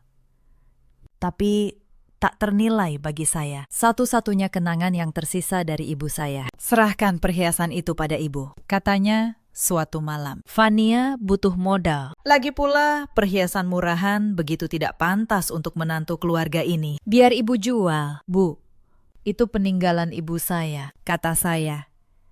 Suara saya mulai bergetar. Yang ini saja jangan. Bu Sukesih menatap saya dingin. Ibumu sudah meninggal. Untuk apa menyimpan barang orang mati? Serahkan. Atau ibu suruh Damar mengusirmu malam ini juga. Damar. Seperti biasa, hanya diam di kursinya. Malam itu, untuk pertama kalinya dalam 4 tahun, saya menolak. Saya mengunci perhiasan ibu saya di berangkas, di sebelah sertifikat rumah ini. 2 benda yang paling berharga di hidup saya, terkunci di balik baja yang sama. Dan saya tahu, malam itu, kesabaran saya sudah sampai di ujungnya. Beberapa hari kemudian, ada kejadian yang membuat luka itu semakin dalam. Hari itu ulang tahun saya yang ke-31. Saya tidak mengharap pesta, saya hanya berharap satu ucapan kecil dari suami saya. Pagi hari saya menyiapkan sarapan seperti biasa. Di meja, saya meletakkan sepiring kue buatan tangan. Kue sederhana, resep ibu saya. Saya berharap setidaknya kami bisa duduk bersama sebentar. Damar turun, melihat kue itu, dan langsung bertanya, ini buat siapa? Jangan boros-boros. Arini. Telur mahal sekarang. Ia bahkan tidak ingat tanggal lahir istrinya. Bu Sukesih datang, mencicipi kue itu sedikit, lalu mendorong piringnya menjauh. Terlalu manis. Lidah orang kampung memang begitu. Semua dibuat manis. Buang saja, daripada bikin gula darah ibu naik. Saya berdiri di dapur, menatap kue ulang tahun saya sendiri masuk ke tempat sampah. Dan tidak ada satupun dari mereka yang tahu hari itu hari apa. Saya tidak menangis. Saya hanya membuka catatan kecil di ponsel saya dan menulis 1 baris. Hari ulang tahun. Tidak ada yang ingat. Kue dibuang. Bukan untuk dendam, tapi untuk mengingatkan diri saya sendiri suatu hari. Betapa pentingnya saya bertahan. Sebulan kemudian, datang ujian yang jauh lebih berat. Saya jatuh sakit, demam tinggi selama 3 hari. Mungkin karena kelelahan yang menumpuk, tubuh saya menggigil. Kepala saya seperti dipukul. Saya berbaring di kamar, berharap ada yang membawakan segelas air hangat. Tidak ada. Pagi ketiga, Bu Sukesi masuk ke kamar saya, bukan untuk menengok, tapi untuk marah. Sampai kapan kamu mau bermalas-malasan? Lantai belum dipel, cucian menumpuk. Sakit kok dipelihara? Dulu ibu melahirkan saja, besoknya sudah masak. Bangun, saya mencoba bangkit, tapi dunia berputar. Saya jatuh kembali ke kasur. Damar berdiri di pintu, melihat istrinya menggigil demam, lalu berkata pelan, "Arini, bantu ibu sedikit, jangan bikin suasana rumah jadi tidak enak." Hari itu, dengan demam 39 derajat, saya tetap mengepel lantai 2 lantai. Setiap langkah terasa seperti berjalan di atas bara. Ketika saya akhirnya pergi sendiri ke klinik dengan taksi, dokter menatap saya prihatin. "Ibu kecapean, berat. Kalau dibiarkan, ini bisa jadi tifus. Harus istirahat total." Saya pulang membawa resep dan satu keputusan yang mulai mengeras di dalam dada. Saya tidak akan selamanya menjadi pelayan di rumah yang menjadi milik saya sendiri. Malam itu, saya membuka brankas. Menatap sertifikat itu lama sekali, lalu menutupnya kembali. Belum waktunya, tapi waktu itu saya tahu semakin dekat. Bulan-bulan berikutnya menjadi semakin berat. Bu Sukesi mulai mengundang teman-teman arisannya ke rumah dan menjadikan saya bahan pertunjukan. Nah, ini menantu saya. Katanya di depan ibu-ibu berbaju mahal dari kampung. Untung saya didik, jadi lumayan bisa masak. Coba kalian lihat. Mau kan dia jadi pelayan di rumah sendiri? Para tamu tertawa kecil. Saya berdiri di sudut ruangan dengan nampan berisi teh dan tersenyum seperti boneka. Di dalam, sesuatu terus mengeras. Puncak penghinaan di depan umum terjadi pada acara ulang tahun Bu Sukesi. Ia mengadakan pesta besar di rumah. Puluhan tamu diundang. Catering mahal dipesan. Dan saya, sebagai menantu, ditugaskan menjadi pelayan sepanjang malam. Saya menyajikan makanan, mengganti piring kotor, mengisi gelas, sambil mengenakan gaun seadanya. Karena tidak diizinkan tampil di depan tamu, menantu cukup di belakang saja, kata Bu Sukesi. Biar Fania yang menemani tamu, dia kan lebih pantas dilihat di tengah pesta. Seorang tamu, seorang ibu berbaju mewah, memanggil saya. "Mbak, tolong ambilkan air." Ini pembantunya ya, Bu Sukesi. Bu Sukesi tertawa lebar. Iya, pembantu merangkap menantu. Dua-duanya saya dapat gratis. Seluruh meja tertawa. Saya berdiri dengan nampan di tangan. Wajah saya panas. Tapi saya tidak meneteskan satu air mata pun. Saya hanya melihat ke sekeliling ruangan megah itu. Lantai marmer yang saya pel setiap pagi. Pilar tinggi yang saya bersihkan setiap minggu. Rumah yang setiap jengkalnya, secara hukum, adalah milik saya. Dan saya berkata dalam hati, tertawalah selagi bisa. Bu, karena tawa terakhir akan menjadi milik saya. Suatu hari, kondisi air panas di kamar saya rusak. Saya minta tolong dibetulkan. Bu Sukesi menolak. Untuk apa? Kamu pakai air dingin saja. Dulu di kampungmu juga pakai air sumur, kan? Tidak usah manja. Sementara itu, kamar Fania dipasangi pendingin baru. Kamar Bu Sukesi direnovasi. Semua dengan uang yang tanpa mereka sadari. Sebagian besar berasal dari saya. Saat musim hujan tiba, atap di sudut kamar saya bocor. Air menetes ke kasur sepanjang malam. Saya kembali meminta tolong agar diperbaiki. Taruh ember saja, kata Bu Sukesi sambil mengibaskan tangan. Tukang itu mahal. Uang lebih baik dipakai untuk keperluan Fania. Kamu kan biasa hidup susah. Satu malam tidur dengan bocoran tidak akan mati. Malam itu saya tidur di lantai, menghindari tetesan air. Di kamar yang menjadi bagian dari rumah milik saya sendiri, saya menatap ember yang perlahan terisi dan tersenyum getir pada ironi hidup saya. Esoknya, diam-diam, saya memanggil tukang sendiri dan membayar dari kantong saya. Karena pada akhirnya, rumah ini memang tanggung jawab saya. Mereka hanya tidak tahu sejauh apa. Saya membayar listrik, saya membayar air, saya membayar pajak bumi dan bangunan setiap tahun atas nama saya sendiri.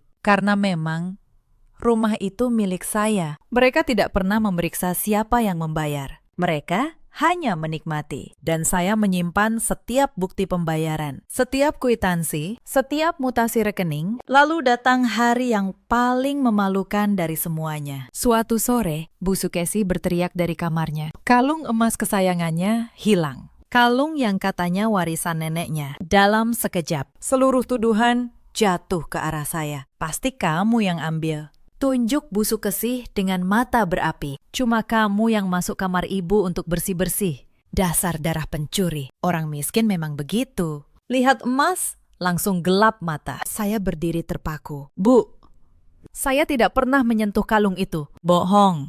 Geledah kamarnya. Damar dan suami saya. Laki-laki yang seharusnya melindungi saya. Justru menuruti perintah ibunya. Damar masuk ke kamar kami.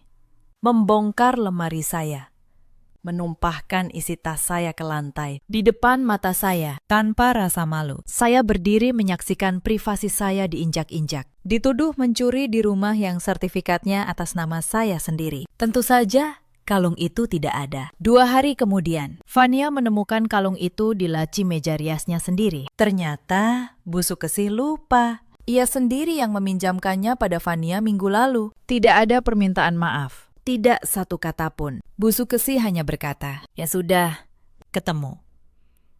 Untung tidak hilang. Lalu berlalu, seolah tidak pernah menuduh saya pencuri di depan seisi rumah. Malam itu, saya membuka catatan saya kembali. Saya tulis, dituduh mencuri tanpa bukti. Kamar digeledah.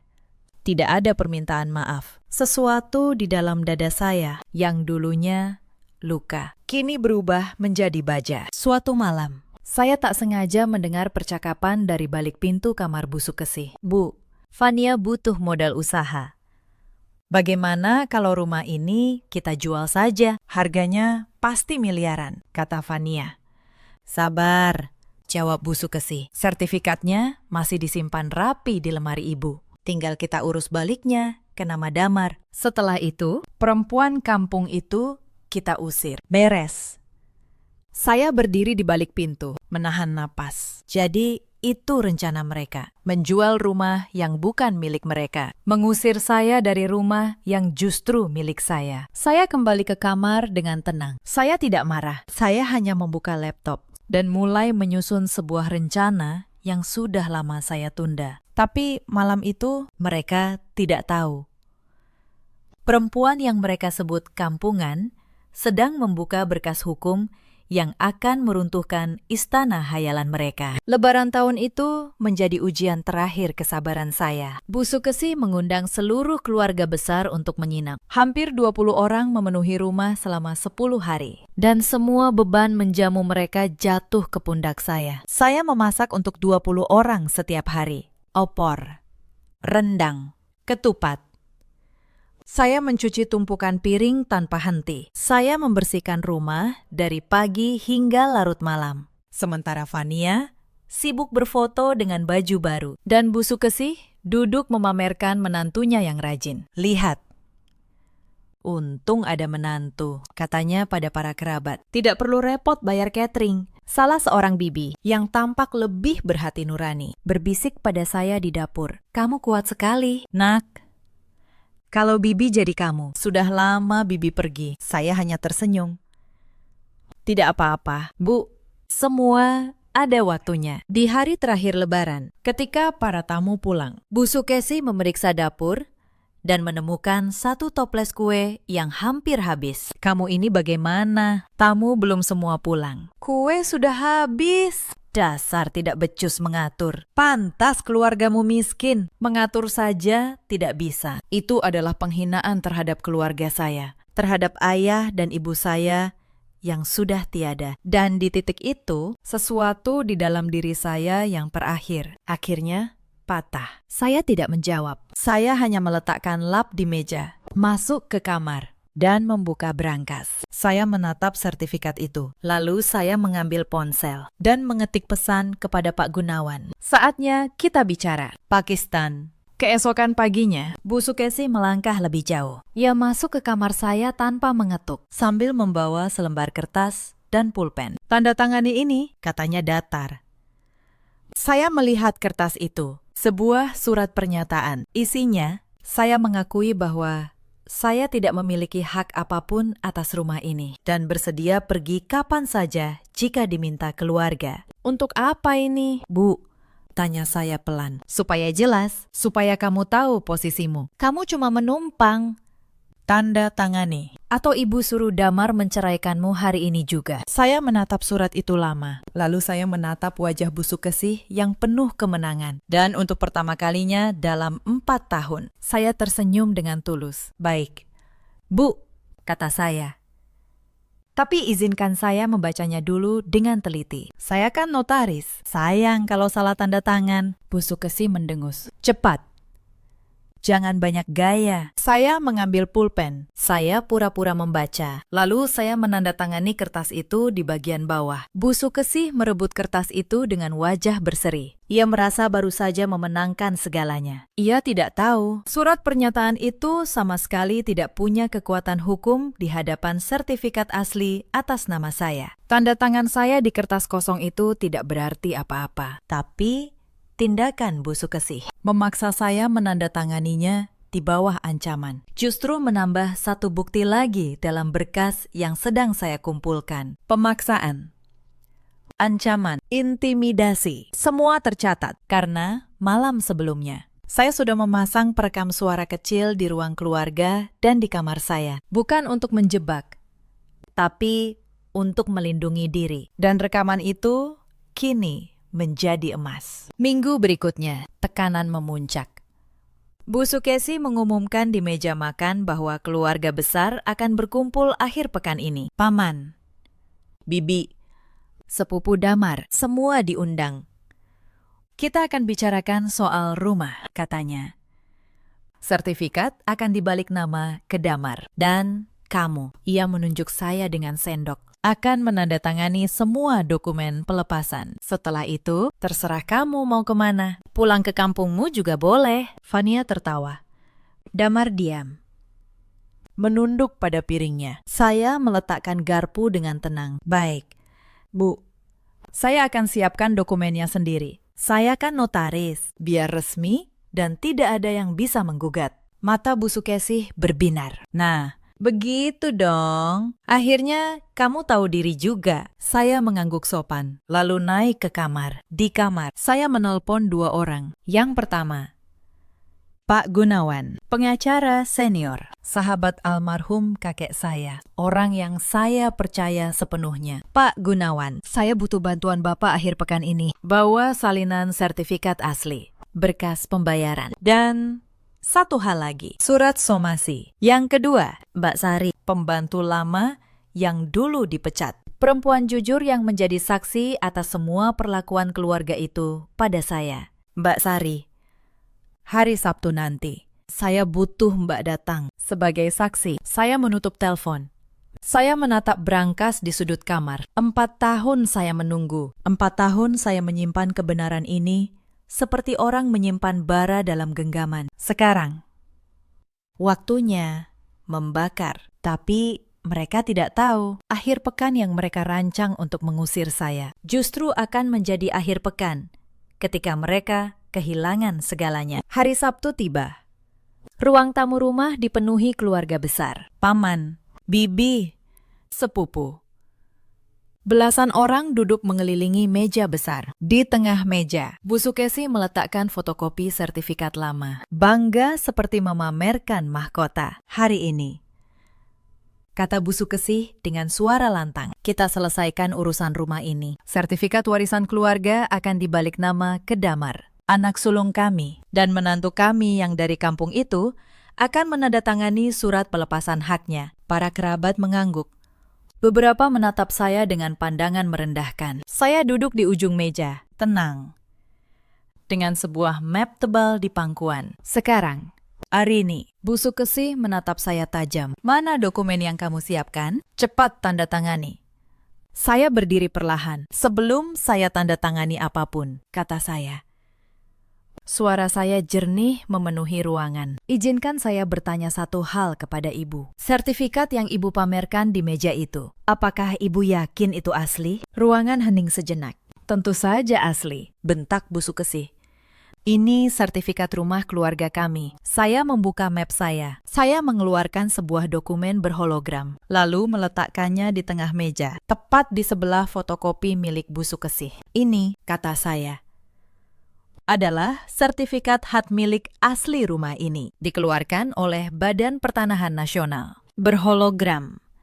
Bisa diverifikasi langsung secara daring. Silahkan semua membaca kolom kepemilikannya. Seorang paman mengambil dokumen itu. Matanya membelalak. Ia membaca dengan suara bergetar. Arini Maheswari. Ruangan langsung riuh. Bu Sukesih merebut dokumen itu. Tangannya gemetar. Ini bohong. Ini palsu. Silahkan verifikasi. Bu, kata saya, tenang. Pindai kode di sudut sertifikat itu dengan ponsel. Data Badan Pertanahan tidak bisa dipalsukan. Saat itulah Pak Gunawan masuk dari pintu depan, mengenakan setelan rapi, membawa tas kerja kulit. Selamat siang, sapanya. Saya Gunawan, kuasa hukum Ibu Arini Maheswari. Saya datang untuk menjelaskan situasi hukum rumah ini kepada keluarga. Wajah Bu Sukesih memucat. Damar berdiri dari kursinya. Kebingungan. Arimi, apa maksud semua ini? Suara Damar bergetar. Saya menatap suami saya. Laki-laki yang selama 4 tahun tidak pernah sekalipun membela saya. Maksudnya, sederhana. Mas, kata saya. 4 tahun lalu, 1 minggu sebelum rumah ini dilelang bank, saya menebusnya. Saya membayar lunas seluruh utang almarhum ayahmu. Miliaran rupiah dengan uang saya sendiri dan sertifikatnya secara sah atas nama saya. Saya menoleh pada Bu Sukesih. Rumah yang ibu sebut warisan leluhur. Rumah tempat ibu mengusir, menghina, dan memeras saya adalah milik saya. Sejak awal, keheningan di ruangan itu pekat seperti malam. Pak Gunawan membuka tasnya dan mengeluarkan setumpuk berkas. Untuk memperjelas, katanya kepada para kerabat, berikut bukti pembayaran pelunasan utang ke bank 4 tahun lalu atas nama Ibu Arini. Berikut sertifikat asli berhologram. Berikut bukti pembayaran pajak bumi dan bangunan selama 4 tahun. Seluruhnya atas nama Ibu Arini. Secara hukum, pemilik tunggal rumah ini adalah klien saya. Tidak ada satupun nama lain yang memiliki hak. Bu Sukesih terhuyung ke kursi. Fania menutup mulutnya. Damar berdiri membatu. Tapi saya belum selesai. Dan ada satu hal lagi, kata saya pelan. Saya mengeluarkan ponsel saya, lalu memutar sebuah rekaman suara. Suara Bu Sukesih memenuhi ruangan. Mulai bulan ini kau harus bayar 3 juta. Kalau masih mau numpang tidur di sini. Ini bukan panti asuhan tempat perempuan miskin sepertimu menebeng hidup. Para kerabat saling pandang. Beberapa bibi menutup mulut. Ngeri. Saya menghentikan rekaman. Selama bertahun-tahun, kata saya. Ibu memeras uang dari saya. Uang sewa atas rumah yang sebenarnya milik saya. Setiap bulan. Jutaan rupiah. Saya mencatat semuanya. Tanggal, jumlah, dan mutasi rekening yang masuk ke rekening ibu. Saya membuka map saya sekali lagi dan mengeluarkan setumpuk catatan keuangan yang rapi. Ini catatan setiap rupiah yang ibu, Bania, dan Damar ambil dari saya selama 4 tahun. Uang sewa 3 juta per bulan. 12 juta untuk tas Fania. Belasan juta lainnya untuk renovasi kamar, untuk arisan, untuk gaya hidup kalian. Total semuanya, ratusan juta rupiah. Semua dari rekening saya ke rekening kalian. Tercatat di bank, tidak bisa disangkal. Para kerabat menunduk. Beberapa bibi yang tadi memandang saya rendah, kini tampak malu sendiri. Saya menatap Bu Sukesih lurus. Ibu tahu apa namanya secara hukum. Memaksa seseorang menyerahkan uang dengan ancaman atas properti yang bukan milik ibu. Namanya pemerasan. Bu, pasal 368 Kitab Undang-Undang Hukum Pidana. Dan saya punya buktinya, lengkap. Rekaman suara, catatan transfer, dan saksi. Saya menoleh ke arah pintu. Mbak Sari, pembantu lama yang dulu dipecat, melangkah masuk dengan tenang. Mbak Sari menyaksikan semuanya selama bertahun-tahun. Kata saya, bagaimana saya diperlakukan? bagaimana saya dihina. Ia bersedia menjadi saksi. Bu Sukesih membuka mulut, tapi tidak ada suara yang keluar. Pak Gunawan meletakkan selembar surat di meja. Ini surat somasi resmi, katanya. Sekaligus pemberitahuan bahwa Ibu Arini Sebagai pemilik sah, memberi waktu kepada seluruh penghuni lain untuk mengosongkan rumah ini. jika dalam waktu yang ditentukan rumah tidak dikosongkan. Dan jika bukti pemerasan ini dibawa ke kepolisian, ancaman pidananya nyata. Suasana ruangan berubah total. Para kerabat yang tadi memandang saya rendah, kini menunduk. Beberapa diam-diam beringsut menjauh dari Bu Sukesih. Damar akhirnya bersuara. Suaranya parau. Arini, Kenapa kamu tidak pernah bilang? Kenapa kamu diam saja selama ini? saya menatapnya lama karena saya menunggu. Mas, saya menunggu 1 kali saja kamu berdiri membela saya. 1 kali saja. Tapi kamu tidak pernah. Kamu memilih diam. Setiap kali ibumu menginjak saya, diammu itu, Mas, adalah jawaban yang paling jujur dari pernikahan kita. Damar tertunduk. Tidak ada satu kata pun yang bisa ia ucapkan untuk membela dirinya. Saya berdiri tegak di ruang tamu rumah saya sendiri. Saya beri waktu kalian semua 1 kali 7 hari untuk mengosongkan rumah ini, kata saya. Suara saya dingin dan jelas. Kalian hanya boleh membawa pakaian dan barang pribadi yang kalian beli sebelum saya menebus rumah ini. Segala perabotan, barang elektronik, bahkan tas mewah, dan perhiasan yang Ibu dan Fania beli dari uang yang kalian peras dari saya akan saya inventarisasi sebagai bukti. Saya menatap Fania yang mulai terisak. Impianmu menjual rumah ini untuk modal hidup mewah, Fania, berakhir hari ini. Dan jika ada satu barang milik saya yang kalian bawa diam-diam, saya tidak akan ragu menambahkan pasal pencurian ke dalam laporan. Fania menangis terseduh. Bu Sukesih jatuh terduduk di lantai. Wajahnya pucat pasi. Nis, tolong. Kami mau tinggal di mana? Suaranya bergetar. Kami tidak punya rumah lain. Saya menatapnya. Dan untuk pertama kalinya, saya tidak merasakan amarah, hanya ketenangan yang dingin. Persis seperti yang dulu Ibu sarankan kepada saya, jawab saya.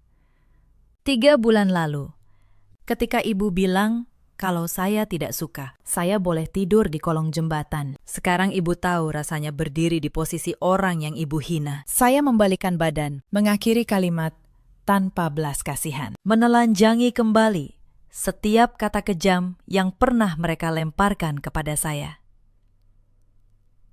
7 hari, jika lewat 1 detik pun, saya sendiri yang akan menelpon polisi dan menyerahkan semua bukti pemerasan ke meja penyidik. Dan kalian tahu, saya tidak pernah main-main dengan ucapan saya. Ancaman penjara yang nyata itu memicu kepanikan luar biasa. Rasa takut pada jeruji besi mengalahkan rasa malu dan gengsi mereka. Para kerabat berdiri satu persatu, pamit dengan canggung.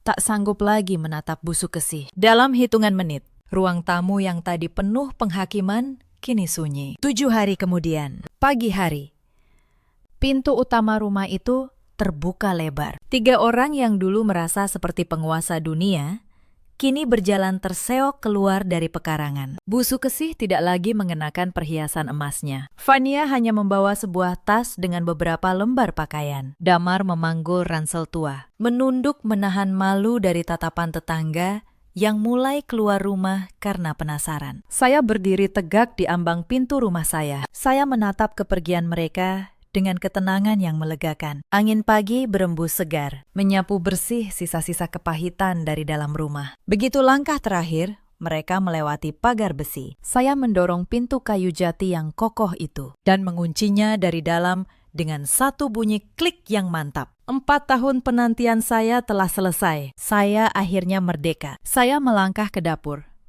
Dan untuk pertama kalinya, dalam waktu yang lama, saya memasak untuk diri saya sendiri ikan goreng, sayur asem, sambal terasi, makanan sederhana dari kampung yang dulu mereka hina. Saya makan dalam keheningan yang damai, tanpa ada lagi yang menghina, tanpa ada lagi yang memeras. tanpa ada lagi benalu yang meracuni hidup saya. Begitulah akhir dari kesombongan Bu Sukesi, perempuan yang bermimpi menjadi miliarder dari menjual properti orang lain. Ia dan keluarganya harus menelan pil pahit, kehilangan rumah yang sebenarnya tidak pernah jadi milik mereka. Damar mengajukan perceraian beberapa minggu kemudian. Mungkin karena malu, mungkin karena tahu tidak ada lagi yang bisa ia pertahankan. Saya menandatanganinya tanpa ragu. Kebebasan saya tidak pernah terasa semanis itu. Selama 4 tahun, saya menggenggam erat sebuah pernikahan yang hanya menyakiti saya. Takut melepasnya, karena mengira itu adalah kegagalan. Hari saya melepasnya. Saya baru sadar, itu justru adalah kemenangan terbesar dalam hidup saya. Bu Sukesi dan Fania kini mengontrak sebuah kamar petak kecil di pinggiran kota. Tidak ada lagi arisan, tidak ada lagi tas mewah, tidak ada lagi tamu yang mereka pamerkan. Saya tidak melaporkan mereka ke polisi. Bukan karena saya memaafkan, tapi karena bagi saya, kehilangan istana hayalan mereka sudah menjadi hukuman yang setimpal. Beberapa bulan kemudian, saya mendengar kabar tentang mereka dari Mbak Sari yang masih sesekali menengok saya. Bu Sukesi, yang dulu selalu mengangkat dagu di depan tetangga, kini jarang keluar dari kamar petaknya, malu pada dunia.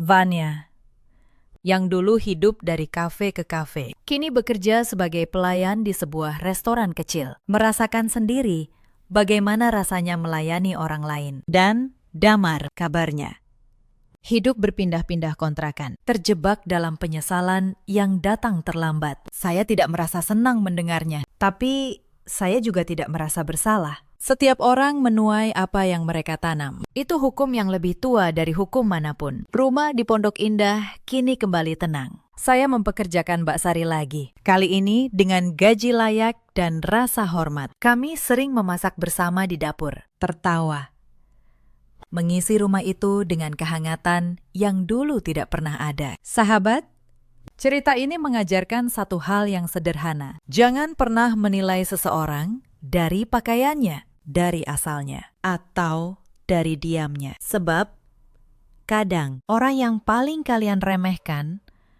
adalah orang yang sebenarnya memegang seluruh kunci. Di luar sana, ada banyak perempuan seperti saya dulu. Perempuan yang menahan hinaan demi sebuah rumah tangga, yang mengira kesabaran akan dibalas cinta. Perempuan yang setiap malam berdoa agar suaminya berubah, agar mertuanya melunak, agar penderitaannya suatu hari berakhir dengan kebahagiaan. Kepada kalian, saya ingin berkata, bersabar itu baik, tapi jangan pernah kehilangan harga diri. Diam itu boleh, asal kalian tahu kapan harus berhenti diam. Dan ingatlah, menyelamatkan diri sendiri bukanlah kejahatan. Itu adalah bentuk cinta yang paling dalam, cinta kepada diri kalian sendiri. Di luar sana, ada juga banyak suami seperti Damar, laki-laki yang memilih diam ketika seharusnya membela, yang mengira netral adalah aman. Padahal diam di depan ketidakadilan adalah memihak yang menindas. Dan di luar sana, ada pula para ibu mertua yang lupa bahwa menantu juga manusia, bahwa rumah tangga dibangun dari hormat, bukan dari penghinaan. Dalam hidup, kita selalu punya pilihan untuk menindas atau untuk menghormati. Dan setiap pilihan, cepat atau lambat, akan kembali kepada kita. Saya, Arini, memilih untuk bangkit, bukan dengan teriakan, tapi dengan kecerdasan dan ketenangan. Karena itulah senjata paling tajam yang dimiliki seorang perempuan.